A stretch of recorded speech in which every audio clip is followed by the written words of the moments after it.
चीन से तस्वीर आई थी, और चीन से तस्वीर आई थी, उसकी चर्चा पाकिस्तान में भी हुई। मोदी पुतिन की दोस्ती, मोदी पुतिन जिनपिंग की केमिस्ट्री। अब तो पाकिस्तान के अलग अलग चैनलों और कई यूट्यूब पर चर्चा ये चल रही है कि चीन, रूस, भारत, चीन भी कहीं ना उधर ही है, तो हम जाएं कहां? Thank you very much for having me. देखें, आपका अगर ताल्लुकात अच्छे होते हैं चीन के साथ या रूस के साथ, तो पाकिस्तान को क्या प्रॉब्लम हो सकती है? और वैसे एक बात है, आपने भी अभी मेरे सवाल जब मुझे किया है तो आपने कहा है कि पाकिस्तान के न्यूज़ चैनल्स के ऊपर ये डिबेट हो रही है। मैं आपको चैलेंज करता हूँ, कोई एक न्यूज़ चैनल दिखा दे जहाँ पर ये बात हुई हो कई कि सारे, मैंने क्या पाकिस्तान बोला, और न्यूज चैनल, कई सारे यूट्यूब, इन पर चर्चा चल रही है। और वो लेकिन रिपोर्ट में अभी अजीम भट्ट हमने दिखाया, नहीं सर, वो मेरी दिखाया, बात और सुनना। कई जगहों आपने पर चर्चा चल रही है। आपके नजम सेठी कई जगहों पर कहते नजर आए कि भारत जिस तरीके से आगे बढ़ रहा है और जिस तरीके से जो तैयारी चल रही है, वो तैयारी ऑपरेशन सिंदूर पार्ट 2 या जंग की है। अगर आप नहीं देख पा रहे हैं अपने ही चैनल अजीम भाई, तो ये मेरी गलती थोड़ी नहीं है। अच्छा, आपका अगर सवाल हो गया हो तो मैं जवाब दे देता हूँ। अगर हाँ। आपने अपनी कमेंट्री करनी है तो आप कर लें, नहीं मुझे नहीं, कोई मैं, प्रॉब्लम नहीं आपने है। पूछा तो मैं रिप्लाई हाँ, कर रहा हूं, वरना मैं बीच में कहा जी, जी, रहा था। प्लीज़ मैं ठीक है, मैं बता देता हूँ। अभी भी आपने बात को ट्विस्ट कर दिया। आपको लगा कि शायद कोई पॉलिटिशियन सामने बैठा हुआ है, मैं जर्नलिस्ट बैठा हूँ और जर्नलिस्ट की नस को जानता है। यहाँ पर आपने मेरे से सवाल ये किया था हाँ। कि रूस और चीन को लेके, उसके ताल्लुकात को लेके पाकिस्तान के मीडिया चैनल्स के ऊपर नहीं, ये रूस बात हो चीन रही नहीं, है। रूस चीन के आपस फिर में क्या आप होगा फिर नहीं होगा इंटरप्ट कर उससे रहे क्या हैं। लेने देना। हम तो आप फिर भारत रूस, इंटरप्ट भारत चीन, इसकी बातचीत हो रही है। आप अपनी बात पूरी कर लें भई, आप कर लें, फिर मैं बात कर लूँगा। नहीं नहीं, चलिए बोलिए बोलिए बोलिए, बीच में नहीं आऊंगा, बोलिए। अच्छा। हाँ, मेहरबानी आपकी। बात ये है कि आपका टॉपिक रूस के सदर पुतिन का आपके भारत में दौरा करना है। उस पे आपने मेरे से सवाल किया कि आपके न्यूज़ चैनल्स पे ये डिस्कशन हो रही है कि इंडिया चीन और रूस के करीब जा रहा है। मैंने आपको ये अर्ज़ की कि यूट्यूब की हद तक आपकी बात दुरुस्त है कि हमारे यूट्यूब चैनल्स के ऊपर डिस्कशन होती होगी, बट हमारे किसी मीडिया चैनल के ऊपर ये कभी डिस्कशन नहीं हुई है कि भारत क्यों चीन के करीब जा रहा है, पाकिस्तान के लिए बहुत मुश्किल हो गई है। ऐसा कभी हमारे न्यूज़ चैनल पे कोई डिस्कशन नहीं हुई है। मैं आपको चैलेंज करता हूँ, आप दिखाइए। नजम सेठी की आपने बात की, सेठी साहब ने जो गुफ्तगू की है वो पाकिस्तान और भारत के दरमियान जो वॉर सिचुएशन है उसके ऊपर गुफ्तगू की है, उसके अंदर चीन या रूस का जिक्र नहीं है। तो आप ट्विस्ट मत कीजिए बातों को। दूसरी बात, आपके यहाँ अगर रूस का दौरा हो रहा है, पुतिन साहब का दौरा हो रहा है, तो मैं आपको दिल से बता रहा हूँ, हमें कोई फर्क नहीं पड़ता है, हम खुश हैं, आप अपने ताल्लुकात बेहतर कीजिए। कोई इसके अंदर पाकिस्तान के लिए प्रॉब्लम नहीं है। अच्छा, आरजू, कोई प्रॉब्लम नहीं है पाकिस्तान के लिए? हमने तो कई सारी क्लिपिंग देखी कि S-400 की नई खेप आ सकती है, जिसने पाकिस्तान को बेबस किया था। S-500 नया वर्जन, सुखोई 57। क्या आपको भी लगता है कोई चर्चा नहीं हो रही? अजीम जो कह रहे हैं, कोई टेंशन नहीं है पाकिस्तान को? नहीं, मेरे ख्याल है टीवी चैनल्स की हद तक तो नहीं हो रही है। अब अलग से कोई बात हो रही हो तो कुछ कहा नहीं जा सकता। बाकी यूट्यूब चैनल्स आप जानते हैं कि वो हर टॉपिक ही जो है वो डिस्कस करते हैं। ये ज़रूर है कि ज़ाहिर है पाकिस्तान हो चाहे भारत हो, एक दूसरे के ऊपर नज़र तो रखते ही हैं। अगर आप लोग जो है वो फाइटर जेट लेंगे या हथियार लेंगे, तो यहाँ पर भी जो है पाकिस्तान में देखा भी जाएगा और ये भी प्लान किया जाएगा कि पाकिस्तान भी अपनी इस हम्म। ताकत को बढ़ाए। हम्म। क्योंकि दोनों के बीच में जो है वो क्लैशेस भी हो चुके हैं और हमेशा से होते रहे। ऐसा नहीं कि कोई पहली बार हुआ था कि ऑपरेशन सिंदूर हुआ, इससे पहले भी हम लोग लड़ते ही रहे। मेरे ख्याल है पाकिस्तान बनने से लेकर आज तक कभी आराम से बैठे नहीं है। और इसी वजह से दोनों कंट्रीज जो हैं वो ज़्यादा से ज़्यादा अपनी इन्वेस्टमेंट जो है वो हथियारों के ऊपर ही करती है। बाकी चीज़ें चाहे बहुत सी और दूसरे शोबे भी हैं या दूसरे फील्ड्स भी हैं जहाँ पर के इन्वेस्टमेंट होनी चाहिए, लेकिन अनफॉर्चुनेटली क्योंकि हम एक दूसरे से डरे भी रहते हैं, एक दूसरे को धमकियां भी देते रहते हैं, तो इसलिए दोनों कंट्रीज जो हैं वो ज्यादा इन्वेस्टमेंट जो है वो वेपन्स के ऊपर ही करती हैं और वही होता हुआ देखा जा रहा है। और यकीनन जब रशियन प्रेसिडेंट आपके यहाँ विजिट करेंगे आज मेरे ख्याल है, तो आप लोग कहीं ना कहीं डिफेंस की बात भी करेंगे, ऑयल की बात भी करेंगे और ये तमाम चीजें पाकिस्तान में देखा जाएगा। इसको बहुत गौर से देखा जाएगा क्योंकि इसमें भारत इन्वॉल्व है। बिल्कुल गौर से देखा जाएगा। लेकिन बैरिस्टर अमृत अहमद शेख, S-400 नाम सुनकर तो बहुत सारी बातें याद आती होंगी, बहुत सारे जख्म हरे हो जाते होंगे। देखिए, मैं I was listening to half of the conversation और अनफॉर्चुनेटली मैं पूरी कन्वर्सेशन उस तरह सुन नहीं पाई। लेकिन मैं सिर्फ़ इसमें यही कहना चाहती हूँ कि देखिए, किसी भी मुल्क की तरक्की से किसी दूसरे मुल्क को कोई इस तरह का फ़र्क पड़ता है। एज़ लॉन्ग एज़, अगर ज़ाहिर-सी बात है, आप लोग भी अपने तौर पे अपनी डिफेंस तैयार करते हैं, आप लोग भी अपने फ़ेल तैयारी दूसरे मुल्कों से मँगवाते हैं, जो कि फिर वो बड़े बुरे तरीके से जंगों पे गिर भी जाते हैं और उसके बाद फिर आप लोगों को और तरीके से भी उसमें दुश्वारी का सामना करना पड़ता है। फिर ज़ाहिर है आपने पैरेलल मुल्क में भी जाना होता है, फिर ज़ाहिर है वहाँ से आप लोगों ने हेल्प सीक करनी होती है। तो आई अंडरस्टैंड कि वो आई थिंक वो नेचुरली सी बात है, वो अब उनके पास ज़ाहिर-सी बात है वो चीज़ होती है। हम्म। लेकिन मैं अभी एक वीडियो देख रही थी जो अभी आपकी सर्कुलेट कर रही थी और मुझे बड़ी हैरत की बात है कि आपने उसमें वो वाली वीडियो पे एम्फसाइज किया जिस वीडियो पे वो चल रहे हैं और पीछे-पीछे जी हमारे प्राइम मिनिस्टर चल रहे हैं। हम्म। आपने वो वाली वीडियो क्यों नहीं दिखाई जिसमें जब हमारे प्राइम मिनिस्टर ने उनके साथ हाथ मिलाया है, वो बात कर रहे हैं, वो हँस रहे हैं और वहाँ से मोदी आपके जो है वो साइड से वॉक इन करके देख रहे हैं और वो उनको नहीं बुला रहे। आपने अब आप चला मुझसे देना था, मैंने अगली मना क्लिप में थोड़ी नहीं किया था आपको अमृता अहमद मैं से। अगली क्लिप में आपको आपने अगली चला क्लिप देना आपके था, साथ वो लेकर शेयर रखना था करूँगी। मोबाइल में, दिखा देना था। मैं आपके साथ अभी शेयर करती हूँ। मैं वही वाला क्लिप आपके साथ शेयर करूँगी और मैं आपको नहीं नहीं, आप चला फिर देना था। आपने वो किसने वाला मना क्लिप किया था? चलाना है।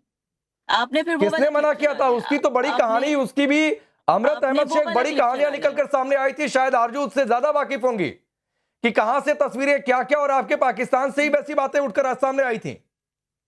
हमारे यहाँ से तो कोई ऐसी बात उठ के सामने नहीं हुई थी। जितनी चीज़ें हम आपके जर्नलिज़्म और आपकी मीडिया से सीखते हैं, हम तो खुद बहुत ज़्यादा सीखते हैं, हाँ। ऑनेस्टली। अच्छा, ऐसी चीज़ों का तो हमें भी नहीं पता होता जो हमें यहाँ चल रही होती है, वो आपसे हम एनलाइटन होते हैं। चलिए, बहुत अच्छी बात है कर्नल दिनेश नैन सर, अच्छी बात है। पाकिस्तान के लोग अगर हिंदुस्तान से सीखें, लेकिन दिक्कत यह है कि सीख नहीं पाते हैं। अमृत अहमद शेख जैसे लोगों की कोशिशें हमेशा बेकार हो जाती हैं। हाँ अमृत, देखिए राकेश, इसीलिए आप बार-बार मुझे मोहतरमा बुलाते जो हैं। है अमृत अहमद मैडम है तो बहुत खूबसूरत, लेकिन बातें खूबसूरत नहीं करती। समझ में नहीं आता कि मतलब जब बोलने की बातचीत आती है तो भारत का नाम लेते ही वो बातों के अंदर इतनी तकरार क्यों आनी शुरू हो जाती। देखिए, इनको प्रॉब्लम, हम मानते हैं कि इनको प्रॉब्लम नहीं होनी चाहिए हमारे साथ में, और ये अच्छी बात है अगर ये एग्री कर रहे हैं। हमें भी नहीं है, बिल्कुल भी नहीं है। हम तो चाहते भी नहीं कि हमारे पास कोई ध्यान जाए उस तरफ को, क्योंकि वेस्टेज ऑफ टाइम है हमारे लिए पाकिस्तान की तरफ देखना। आज जो भारत देख रहा है वो ये है कि एक जियोपॉलिटिकली डोनाल्ड ट्रंप जैसे लोग जो हैं वो भारत की तरफ ये देख रहे हैं कि कहीं नरेंद्र मोदी जी जो हैं वो यूक्रेन और रशिया की लड़ाई के बीच में कहीं कोई ऐसा रोल ना प्ले कर दे कि उनका ग्लोबल लीडर बनना मुश्किल हो जाए। वहां तक बात पहुंची हुई है। और जब पुतिन जी चले हैं आज राकेश वहां से, तो उन्होंने क्या स्टेटमेंट दिया है? भारत और रूस के संबंधों की अब कोई सीमा नहीं होगी, it is going to be endless. और देखिए, जहां तक सवाल है मिलिट्री इक्विपमेंट का, यस, हम तो हमेशा से रशिया से इक्विपमेंट लेते आए हैं, लेकिन S-400 जिसमें से मात्र 3 रेजिमेंट अभी आई थी, जो लगी थी हमारे ऑपरेशन सिंदूर में, 2 सॉरी 3 आनी है अभी, और उसके अलावा 5 और के लिए रशिया राजी हो गया है, जो कि अनाउंसमेंट होगी। यानी अगर 10 रेजिमेंट आपने S-400 की लगा दी तो पक्षी भी नहीं आ पाएगा। बाकी तो बात छोड़ो, ये एटम बम करते रहेंगे पाव के रात दे के। और रही बात तीसरी, S-500 राकेश, उसकी डील होने जा रही है, और यह भी सरप्राइज ना हो जाए कि मैन्युफैक्चरिंग इंडिया में हो जाए, जिसकी रेंज 1000 किलोमीटर, 600 किलोमीटर तक तो जहाज को देखते उड़ा देगा। ये अफगानिस्तान में भी घुस जाएंगे ना तो वहां भी मार देंगे। तो ये कहने का मतलब ये है, ये सब चीजें सामने आ रही हैं। Su-57, यस, एनर्जी के अंदर मिनी आपके जो क्या नाम कहते हैं हमारे रिएक्टर हैं, अपना बिजली बनाने के लिए बड़ी मात्रा के अंदर टेक्नोलॉजी आ रही है। अब मैं पाकिस्तान की क्या बात करूं, आपको पता ही है कि क्या क्या 40 रुपए यूनिट के हिसाब से लेकर 400 रुपए यूनिट तक ये बेचारों को बिजली तो मिलती नहीं, हमेशा ब्लैकआउट वहां रहता है। तो मैं क्या ठीक है, चलिए, ये एक अलग बात है, ये एक अलग बात है। लेकिन बासित, कुछ बातें समझ में आई कर्नल दिनेश नैन की, या सिर के ऊपर से निकल गई? पाकिस्तान वो मुल्क ही नहीं है जो डरे। पाकिस्तान सिर्फ अपने दुश्मनों की तबाही करने के लिए आया है दुनिया में। हर दुश्मन की, अंदरूनी बैरूनी जितने भी दुश्मन है, उनकी तबाही देखिए। जिसने भी पाकिस्तान से टक्कर ली है वो तबाह और बर्बाद ही हुआ है, जिसकी मिसाल आप पीछे आप बनियानुल मरसूस में ले लें। आगे बढ़िए। बासित को डर लग रहा है कर्नल दिनेश नैन, S-400 का नाम सुनते ही घबरा गया बासित। देखिए राकेश, प्रॉब्लम पता क्या है? प्रॉब्लम यह है कि जो स्ट्रेटेजिक जो हमारे अरेंजमेंट होने जा रहे हैं अभी रशिया के साथ में, जो कल तक क्लियर हो जाएंगे, वो ये है कि अब रशिया इंडिया के साथ में एक स्ट्रेटेजिक पार्टनर बनने जा रहा है पूरे के पूरे साउथ ग्लोबल साउथ के अंदर, यानी कि भारत के अंदर इनको इनकी जो सबमरीन्स हैं, इनके जो शिप्स हैं, उनको रिफ्यूलिंग की पूरी फैसिलिटीज दी जाएंगी। इनके साथ में यहाँ पे इनकी रिपेयर्स होंगी, इनके हमारे एयर बेसिस के अंदर ये जो है ये यूज करेंगे और पूरे के पूरे इंडियन ओशन में भारत और रूस मिलकर के एक डोमिनेंस पैदा करेंगे। यानी एक बहुत बड़ी बात है ये, मैं बताऊं आपको, बिकॉज वर्ल्ड का मैक्सिमम ट्रेड इस इंडियन ओशन से गुजरता है। तो अब रूस को समझ में आ गया कि जो भारत की जो अहमियत है, अब ग्लोबल जो पूरा अटेंशन है वो भारत की तरफ जा रहा है। देखिए, अमेरिका ने बहुत कोशिश की टैरिफ लगा करके सब बदमाशी करने की, डोनाल्ड ट्रंप ने काफी कोशिश की दबाने की, लेकिन उसके बाद क्या हुआ? कनाडा से लेके आपका फ्रांस से लेके जर्मनी से लेके यूके से लेके इनके प्रेसिडेंट से लेके प्राइम मिनिस्टर से लेके और वही नहीं, मैं आपको बताऊं पूरे यूरोपियन यूनियन के लीडर्स पूरी की पूरे लोग आके भारत से व्यापार करने आ रहे हैं। ये हुआ है कर्नल दिनेश नेसर कि उसका नतीजा ये हुआ है कि अमेरिका को छोड़कर बहुत सारे मुल्कों के साथ फ्री ट्रेड एग्रीमेंट हो गया है। कनाडा ने तो पूरा रिवैम्प कर दिया है, नए सिरे से एक्सरसाइज चल रही है कि कैसे फ्री ट्रेड एग्रीमेंट हो जाए, उधर की बात ही छोड़ दीजिए। S-400 ने दुर्गति की थी, ये तय है, ये सत्य है। जिस आदमपुर बेस का S-400 उड़ाने का पाकिस्तान ने सो कॉल्ड दावा किया था, उस आदमपुर एयरबेस पर हमारे प्रधानमंत्री जाकर खड़े हो गए थे, उसको बैकग्राउंड में रखकर तस्वीरें खिंचवा दी थी। तो वो झूठ तो डिस्कशन करेंगे भी तो क्या करेंगे? अच्छा चलें, आपका सवाल हो गया। मैं ये बात ही नहीं कर रहा हूं कि रिसेंट टाइम के अंदर, मैंने तो आपसे अर्ज ये की है कि पाकिस्तान की कभी भी मेन स्ट्रीम मीडिया के अंदर ये लॉजिक ही नहीं रही है, ये कोई पॉइंट ही नहीं रहा कि हमने भारत से गैस लेना है, इंडो पाक टाकरा करवाना है। इवन मुझे याद है कि 2021 के अंदर जब तालिबान अफगानिस्तान से जा रहे थे, तब भी मैं डेली बेसिस पे आता था इंडियन चैनल्स पर। बात ये है कि पाकिस्तान अभी, क्योंकि मैं ये जवाब पता क्यों दे रहा हूं आपको, क्योंकि कर्नल साहब ने एक बात कही कि वेस्ट ऑफ टाइम है पाकिस्तान के बारे में सोचना। तो मैं कर्नल साहब को सिर्फ ये बताना चाह रहा हूं कि वेस्ट ऑफ टाइम आप लोग कितना करते हैं, और पाकिस्तान आपको कभी मुंह नहीं लगाता है, कभी किसी एनालिस्ट को नहीं लेता है, कभी किसी जर्नलिस्ट को नहीं लेता है। पाकिस्तान के मेन स्ट्रीम चैनल पे कभी इंडिया के बारे में अजीम, मेरा पॉइंट ये था कि आपके जो न्यूज चैनल्स है ना, उसमें आप हमारा तो छोड़ो, आलिया, ये आरजू काजमी, यूसुफ जही जो है फकर, ऐसे लोगों को ही बोलने का मौका नहीं मिलता, क्योंकि घबराता है आपका मीडिया। उनको पता है कि सच बोल दिया तो ना सरकार रहेगी और ना ही सेना की छवि रहेगी। तो हमारे में तो जिगर है ना, हम तो कहते हैं आओ बात करो, हम करेंगे, तो जिगर है हमारे में। आप में जिगर नहीं है, सवाल सिर्फ जिगरे का है, आप में सवाल सिर्फ जिगरे का है। इसका एक गारंटी तो ये भी हो सकता है कि आपकी मेन स्ट्रीम में आ रहा हूं आरजू, इसका तो एक ये भी एस्पेक्ट हो सकता है, नरेशन हो सकता है कि आपकी मेन स्ट्रीम मीडिया में जिगरा ही नहीं है कि सामना कर पाए, ना सैनिकों का सामना कर पाएंगे, ना हमारे पत्रकारों का सामना कर पाएंगे। सर मुझे 10 सेकंड दे, मैं जवाब देता हूं। ये कहना साहब, ये वही वाली ये वही सूरत हाल है जिस तरह भारतीय मीडिया जो रवेश कुमार साहब है उनको अपने चैनल्स पर नहीं बुलाता है। आपके यहाँ जो रवेश कुमार के साथ किया जाता है ना, वही बाकियों के साथ यहाँ पर होता है। वो दोनों जस्टिफाई नहीं है, मैं कभी भी जस्टिफाई नहीं कर रहा हूं। फिर आप एक आदमी के नाम के पीछे जाकर छिपने लगे। वो जब तक मेन स्ट्रीम में काम किए, उन्होंने यूट्यूब पर जाने का तय किया, तो यूट्यूब पर काम कर रहे हैं। बहुत सारे पत्रकार यूट्यूब करती हैं, आरजू भी यूट्यूब उसकी बात इंडिविजुअल पे मत जाए। नहीं, मैं आरजू को लाता हूं। आरजू ये इंडिविजुअल के पीछे जाकर पहले बातचीत छिपे हैं, अब अजीम बात छिप रहे हैं। आज के कंपटीशन है, आप में भी होगा। अच्छा, लेकिन कंपटीशन को आप इस तरीके का कर्नल दिनेश देन, आरजू को बोलने दीजिए, फिर आता हूं। मैं देखें, पहली बात तो ये कि अजीम यहाँ पे, शायद अजीम बहुत बिजी रहते हैं, वो देख नहीं पाए होंगे, लेकिन पीटीवी पे इंडियन जर्नलिस्ट आया करते हैं और अभी भी आते हैं, और उनमें रोहित शर्मा भी हैं, कर्नल शैलेंद्र ने भी कई बार ज्वाइन किया है और रिसेंटली भी ज्वाइन किया है। और 2020 तक, जब तक मैं टीवी चैनल पे काम कर रही थी और अपना शो कर रही थी, मेरे पास जर्नलिस्ट भी आते थे, एक्टिविस्ट भी आते थे, और कई मीडिया पर्सन्स जो हैं वो मेरे शो में जुड़े हैं, और स्काइप के जरिए, उन दिनों स्काइप हुआ करता था, तो हमने बिल्कुल शोज किए हैं। उसके बाद ये हुआ है कि जब इमरान खान की गवर्नमेंट आ गई, उसके कुछ दिनों के बाद ISPR की तरफ से कहा गया था कि जी आप नहीं बुला सकते, तो इस वजह से हमने बुलाना बंद किया था। लेकिन पीटीवी पे अभी भी आ रहे हैं जर्नलिस्ट, और मेरे ख्याल है ज्यादा पुरानी बात नहीं है, लास्ट मंथ में भी कुछ जर्नलिस्ट आए हैं। और तरस आता है, तरस आता है। आप देखिए, आरजू ने आपको ही एक्सपोज कर दिया। पिछले 2-4 दिनों से मैं देख रहा हूँ, एक सिलसिला सा चल पड़ा है पाकिस्तान के लोगों के एक्सपोज होने का। होंगे मैं जवाब नहीं। दे देता हूँ। मैं जवाब दे देता हूँ। आरजू साहिबा के साथ मेरा बड़ा अच्छा ताल्लुक है और आरजू मेरी बड़ी अच्छी दोस्त है, लेकिन बात ये है कि आरजू अपनी जगह दुरुस्त फरमा रही हैं। देखिए, बात हमेशा ये की जाती है कि कंपैरिजन क्या है। उफ, ये अभी तो कहना कह रहे कि अब मेरी बात पूरी होने दें बोलिए प्लीज, बोलिए मुझे बोलिए 30 सेकंड देते हैं, हाँ। ठीक है। बात ये है कि कतई तौर के ऊपर ये कहना कि जी पाकिस्तान की मीडिया पे 78 साल से ना कोई इंडियन आया, ना किसी इंडियन जर्नलिस्ट को बुलाया, ये तो मैंने भी नहीं कहा। इवन जब हमारे क्रिकेट के टाकरे होते हैं तो दोनों तरह से क्रिकेटर्स भी बैठते हैं। बात होती है रेशो की। आपके यहाँ चैनल के ऊपर डेली बेसिस के ऊपर 3 से 4 सेगमेंट्स हैं वो इंडिया पाकिस्तान के होते हैं, और पाकिस्तान के अंदर 6 महीने में एक दफा अगर कोई आता है तो उसको कैसे कंपैरिजन उसका अरे किया जा अजीम सकता है? बट अभी तो मतलब कह ये रहे थे कोई कोई comparison आता ही नहीं है भाई, गजब ही उठरना है। भाई नो और बड़ी स्मार्टली आप डिबेट को डाइवर्ट करना चाह रहे हैं, बड़ी स्मार्टली नहीं, डिबेट मैं को बिल्कुल डाइवर्ट divert करना नहीं चाह रहे हैं, बड़ी बिल्कुल स्मार्टली डाइवर्ट नहीं कर रहा हूं। बासित और आप दोनों सवाल को स्किप कर रहे हैं। आपका सवाल क्या है? ओहो, अच्छा अभी सवाल ही नहीं सुना आपने।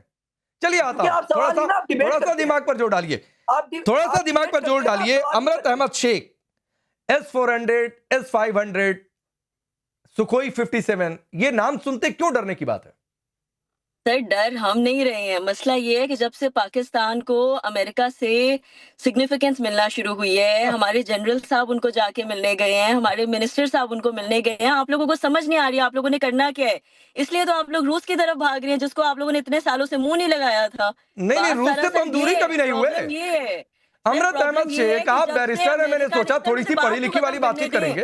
सर, मैं टॉपिक डाइवर्ट नहीं कर रही, मैं टॉपिक हाँ, पे लेके मतलब बात कर भारत रही हूँ। रूस से कब दूर मुझे हुआ था? आप ये बताएं कि यूएस ने टैरिफ्स लगाए आप पे, हाँ तो? यूएस ने आप लोगों पे पाबंदियां लगाई, यूएस डोनाल्ड ट्रंप आप लोगों को मुंह नहीं लगा रहा। 50% टैरिफ पर भी 8% से ज्यादा की हमारी जीडीपी है। बात आप लोगों से बर्दाश्त नहीं हो रही है। 50% टैरिफ पर भी हमारी 8% से ज्यादा की जीडीपी ग्रोथ है। सर, फ्रांस के रफाइल हमने आपके गिराए हैं, आपने नहीं गिराए हैं। माजरत सोशल मीडिया में ठीक तो उसी हमने तरीके नहीं से गिराया आपके S-400 अमृत अहमद शेख, हमने ठीक उसी लड़के तरीके से आपने आपके रफाल पीछे। गिराया जैसे आदमपुर बेस का सर, खुदा के वास्ते S-400 गिरा हमारी दिया एयरफोर्स और वहां पर जाकर अगले 1965 दिन में भी प्रधानमंत्री आपको जाकर हराया खड़े हो था। गए।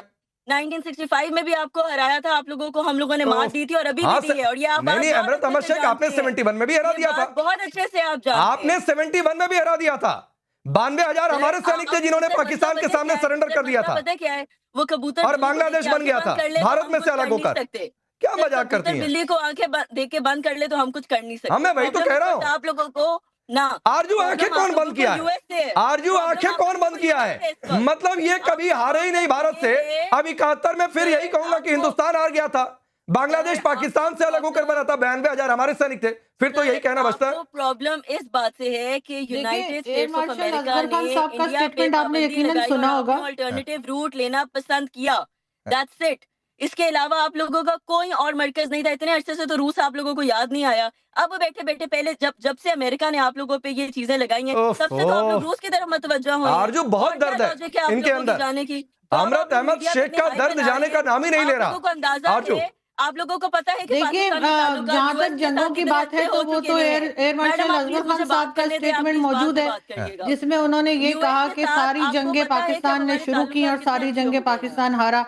अब ये बात जाहिर है, अगर एयर मार्शल असगर खान साहब कह के गए हैं तो मैं अपनी तरफ से तो नहीं कह रही, कहीं ना कहीं लोगों ने पढ़ा होगा, देखा होगा। लेकिन बात सारी ये है कि अगर रशिया और भारत आपस में मिल रहे हैं, बात कर रहे हैं, तो उसमें हमें परेशान होने की जरूरत नहीं है। ये जरूर है कि अब इस वजह से हमारे यहाँ भी डिफेंस बजट बढ़ा दिया जाएगा, हमारे यहाँ भी हर वो चीज ली जाएगी चाहे हमारे बस में हो या ना हो जो भारत खरीदेगा। जाहिर है हमारी इकोनॉमी तो उस लेवल पे नहीं है जहाँ पे भारत की इकोनॉमी है, तो हम उस तरह से सामान या चीजें नहीं ले सकते, ना हथियार ले सकते हैं। लेकिन फिर भी हर तरह से कोशिश की जाएगी कि अगर आप लोगों ने 4 जेट ले लिए तो 3 हम भी ले लें, अगर आप मिसाइल का एक्सपेरिमेंट करेंगे तो हम भी करेंगे। बाकी हमारे यहाँ चाहे पब्लिक जो है वो 50% से ज्यादा पॉवर्टी लाइन के नीचे चली जाए, लोगों के पास जॉब ना हो, लोगों के पास खाने को ना हो, हेल्थ सेक्टर हमारा बुरी तरह से तबाह है। हमारे तो प्राइम मिनिस्टर भी बीमार हो जाते हैं तो लंदन चले जाते हैं। आम पब्लिक कहाँ जाए? आम पब्लिक को यहीं पे मरने के लिए छोड़ रखा है। तो आम जाहिर है पब्लिक जब तो इन तमाम आरजू चीजों को आम छोड़कर पब्लिक और तो आरजू सिर्फ हिंदुस्तान आया दूसरे की करती नकल थी, करने में, लेकिन तो पहलगाम के बाद वो भी बंद हो जैसे गया। हमारे देसी घरों में नहीं होता है कि यस। किसी अमीर ने जो है वो टीवी ले लिया है तो हमने भी दूसरा टीवी ले लेना है, हाँ। चाहे हमारी जेब इजाजत दे या ना दे। हाँ। तो वो हमारी इस वक्त वो हालत हुई हुई है। तो जाहिर है अब अगर रशियन ठीक। प्रेसिडेंट आकर आपको किसी और चीज के लिए तैयार कर लेंगे, कुछ और लेने के लिए, तो मजबूरी में यहाँ पर भी वही किया जाएगा। मजबूरी में किया जाएगा। एक बात और है बासित, जब भी भारत रूस की दोस्ती, अजीम कह रहे थे ना थोड़ी देर पहले कि अलग हो गए थे रूस से तो कभी अलग हुए नहीं। अलबत्ता भारत रूस की दोस्ती का खौफ इस तरीके से है कि शहबाज शरीफ जब भी पुतिन के सामने जाते हैं, कभी ईपी सेट नहीं कर पाते हैं, कभी उनका माइक गिरने लगता है, कभी कहते हैं अच्छा ठीक है आपके भारत से दोस्ती तो ठीक है लेकिन कुछ हम पर भी रहम कीजिए। और ये सब बातें मैं कोट अनकोट कर रहा हूं। देखें, पहले तो आपने अजीम साहब की बात की है। आप जितने भी बैठे हुए ना, जितने भी, उन सब का नॉलेज भी मिला के अजीम का नॉलेज आप सबसे ज्यादा है। अजीम को जितना मैंने सुना है, अजीम के साथ मुझसे भी ज्यादा उसका नॉलेज है। मैं सच्चे आपको सच कह रहा हूँ। अच्छा आपके पास तो नॉलेज है आप क्या? उसके साथ मुकाबला ना लगाएं नॉलेज में, पहली बात। नहीं दूसरी बात, अजीम के आपको पास ये तो बताऊं, जो आप शहबाज होगा, शरीफ की मुलाकात की लेकिन है, आप कह रहे हैं शहबाज मेरे से भी शरीफ- ज्यादा, तो आपके पास बहुत आपसे नॉलेज है भी क्या? बिल्कुल बिल्कुल ज्यादा नॉलेज होगा। मैं ये हकीकत है, क्योंकि आप लोग बेचारे सारे मिलके उसको पढ़ गए हो, ठीक अरे है। मैं लेकिन मैं बासित आपको ये आपकी बात बताऊं, कर रहा हूं भाई, मैं अजीम की बात थोड़ी नहीं कर रहा हूं। सुन लें, मैं आपको कह रहा हूं कि आपने फिर कहा कि शहबाज शरीफ, आपने वो नहीं देखा शहबाज शरीफ और चाइना का जो प्राइम मिनिस्टर है वो इकट्ठे थे, वो नहीं देखा आपने ट्रम्प को और शहबाज शरीफ अच्छा को ये इकट्ठे विजुअल नहीं देखो देखा। रूस बासित, क्या है भाई? बासित ये रूस विजुअल हमारी आप देखो, ये इतनी जरा उंगली डालिए की जो भी मार है, विजुअल रखा था इतनी स्क्रीन पर। उंगली की मार है रूस। ये रूस को ले आओ, विजुअल ये आप विजुअल अपने रखिए, रूस को लेके अब आके, बासित रूस को बौखलाएंगे, ले आओ हमारे पास। बासित की बौखलाहट रूस को शुरू ले होगी भाई। दो बार हो गया अरे रूस ईपी को सेट ले नहीं आओ, कर पाए। रूस के साथ मिलकर लड़ाई मतलब कर लो। किसी भी एक मुल्क दफा का कर लो। प्रधानमंत्री कहीं जाकर ईपी सेट नहीं कर पाए और अगले अब राष्ट्रपति भाई- को कहना अब पड़े भाई कि मेरे मैं सेट भाई, करवा देता आप हूं, एक इसको काम ऐसे करो, करो, सिखाना आप एक पड़े, काम करो, तो आप ये तो रूस फिर को वही है। आप रूस को क्या, दुनिया की किसी भी ताकत को ले आओ, आप ले आओ, एक दफा फटा कर लो, ये पाकिस्तान देखो, के साथ एक बासित दफा और फटेगा। लड़ लो, शौक है तो वो भी मिटा देंगे। कर्नल आपको होनी दिनेश चाहिए। का है। मैं तो कहता हूं यार, आप बासित तरक्की करो, बौखला मैं गया। क्यों आपके गरीब आवाम की खिलाफ बासित हूँ? अब मैं क्यों अभी इस मैं डिबेट तो में कहता हूं स्क्रीन आप फाड़ कर तरक्की बाहर करो। निकलेंगे बासित। नहीं, मैं चाहता हूं इंडिया तरक्की करे, इंडिया नहीं, की आज गरीब आवाम आज तरक्की बासित करे, बहुत राकेश माशाल्लाह, पांडे आज तरक्की बासित करे। बहुत इसके अलावा- संयम में है। आज नहीं बासित यार, मैं- माशाल्लाह बासित आज बहुत संयम में है। आज इसे कुछ कोल्ड ड्रिंक पी के आया ये। देखिए नहीं, आज आप मैं लोग अभी भी पहले चुप तो रहे, मैंने कहा। ठीक है, बासित ठंडे हो जाओ। देखिए राकेश, मैं अमृत अहमद शेख मैडम को बोलना चाहूंगा। 1965 भारतीय सेना लाहौर, जहां पे आप रहती हैं, उसके बॉर्डर पे खड़ी हुई थी। आप प्लीज चेक कर लें इस चीज को। गूगल पर तो इमेजेस रही भी हैं। बात 1971, 93,000 लोगों ने घुटने टेके। कारगिल, आपके कम से कम 16 ऑफिसर्स और 83 जवानों की लाशें हमने खुद अपने हाथों से पूरी इज्जत और एहतराम के साथ उनको जमींदोश किया। हमने किया, आप लोगों ने मना कर दिया उनको लेने से। तो मैं आपको फिर यही बात कहूंगा, रशिया पे आ जाते हैं। 1961, अमृत अहमद शेख मैडम, जब हम लोगों ने गोवा लिया तो यूनाइटेड नेशन सिक्योरिटी काउंसिल में अगर किसी ने वीटो इस्तेमाल किया था भारत के लिए, वो रशिया था। 1971, जब अमेरिका की 7 फ्लीट आपकी मदद के लिए बे ऑफ बंगाल में घुसी, तो नीचे जब झांक के देखा तो रशिया की पनडुब्बियां घूम रही थी। डर के मारे दुम दबा के अमेरिका भाग गया। उसके बाद में 1998 हम लोगों ने जब एटम बम का एक्सपेरिमेंट किया, विस्फोट किया, सब लोगों ने सैंक्शन लगाई, मामला यूनाइटेड नेशन में गया, रशिया भारत के साथ खड़ा था। और उसके बाद जब रशिया के साथ चीन को भी यह मालूम चला कि आपके कुछ लोगों ने हाल ही में, देखो कितना डबल गेम खेलते हैं आप लोग, आपके दो पोर्ट जीवानी और मारा, किसको दे दिया? आपको अमेरिका को दे दिया। अमेरिका को, आपके आसिम मुनीर जी ने। वो कहां पे है? वो गवादर पोर्ट से बिल्कुल नजदीक। यानी चीन बैठा बैठा उधर उसका फ्राइड एग बन गया चीन का। नहीं, इसमें एक चीज और जोड़ता हूं, और ऐसा नहीं है कि ये दोस्ती एक तरफा रही। मतलब क्या है? पूरी दुनिया और अमेरिका कहता रहा रूस से तेल मत खरीदो, और हम ताल ठोक कर तेल खरीदते रहे, क्योंकि ये बराबर का रिश्ता था। अमृत अहमद शेख, ये सच वाला इतिहास है जो कर्नल दिनेश टैन ने बताया, डॉक्यूमेंटेड है, ऐसा नहीं कि वो फ्रेगमेंटेड है। अब आप मुनीर का लिखा हुआ इतिहास लेकर आ जाए और अब बताएं कि नहीं साहब 65 में तो लाहौर तक पहुंचे ही नहीं थे भारतीय सैनिक, गूगल पर फोटोशॉप की हुई इमेज है, 71 में पाकिस्तान का बंटवारा हुआ ही नहीं था, रूस की फ्लीट पहुंची नहीं थी, तो फिर ये अलग बात है। आप एक काम करें ना, आप एक काम करें, अब जो मैं फैक्ट्स बोलूंगी ना, अब मुझे भी कोई नहीं रोकेगा और आप लोग मुझे उसका जवाब देंगे, ठीक है? पहले मुझे एक बात बताएं कि आप लोगों ने अपने स्पाइस हमारे मुल्क में भेजे, अभिनंदन जैसे लोग हमारे मुल्क में मौजूद हैं, जो आप लोगों के ही लोग यहाँ पे। अब आप मुझे प्लीज मुझे एक दफा, मैं अभिनंदन नहीं, कुलदीप यादव की चले कुलदीप यादव की बात कर लेते हैं सर, कुलदीप यादव की बात कर लेते हैं जिसका केस ICJ में पड़ा है, उसके बारे में बात कर लेते हैं, उनके बारे। अब देखिए, यू नॉट इवन लेटिंग मी अच्छा, एक बार बोल लेने दीजिए, आप अपनी मुझे बात भी नहीं सर एक बार बोल लेने दीजिए। सर आप ये बात कर रहे हैं, मैं आपसे, चले अभी आप मुझसे ये बात बताएं कि आप लोग बात कर रहे हैं रूस के साथ दोस्ती की, जो आप लोगों ने मुझे अनगिनत चीजें गिनवाई हैं, उनमें से कई ज्यादा बातें तो मैं आपको गिनवा सकती हूँ कि जिसमें बेसिकली हमारे साथ रूस भी था और चाइना भी था। आपको प्रॉब्लम इस बात से नहीं है, मुझे प्रॉब्लम इस बात से नहीं, आप लोगों के साथ रूस के ताल्लुक अच्छे हैं या नहीं, हमें उससे क्या लेना देना है, लेकिन आप लोग भी इस बात को एडमिट करें कि आपको प्रॉब्लम इस बात से है कि वहां बॉर्डर पे चाइना हमारे साथ है, जिसका बॉर्डर आपके साथ भी लगता है और आपके साथ ताल्लुकात अच्छे नहीं है। म्यांमार में क्या हो रहा है ये पूरी दुनिया को पता है, हमें बताने की जरूरत नहीं है। नागालैंड में क्या हो रहा है ये भी हमें पता है। मैडम, मुझे लगा था कि आप कर्नल दिनेश टैन की बातों का कोई काउंटर देंगी फैक्ट के साथ, मुझे ये बात बताएं, लेकिन आप प्रोपेगेंडा सेट करने लगी। आप फैक्ट का काउंटर फैक्ट से होता है ना, आप साबित कर दिए कि कर्नल दिनेश टैन ने जो कहा वो गलत कहा, वो फैक्ट वाइज गलत है। आपको सर, मैं भी फैक्ट पे बात कर रही हूँ, आप मुझे करने नहीं दे रहे, मैं भी आपको जियो पॉलिटिकल सिचुएशन बता रही हूँ। मैं सिचुएशन नहीं, फैक्ट का काउंटर फैक्ट से होता है। I am a student of international relations, मैं आपको जियो पॉलिटिकल सिचुएशन बता रही हूँ कि इस वक्त की जियो पॉलिटिकल सिचुएशन क्या है और आप लोग इंक्लाइन क्यों हुए और वहां से भी आपको किस तरह का रद्द अमल आ रहा है। वक्त इतना ही है मैडम, ये कहते हुए ये इंक्लिनेशन हमेशा से रहा है, वो इंक्लिनेशन कभी कम नहीं हुआ था भारत और रूस का एक दूसरे के साथ। कम होना होता तो बहुत पहले हो चुका रहता, तो वो छोड़ दीजिए। दुनिया के दबाव के बावजूद भी भारत और रूस एक साथ रहे हैं और ये दोस्ती एक तरफा नहीं दो तरफा रही है, दोनों एक दूसरे के साथ खड़े रहे हैं।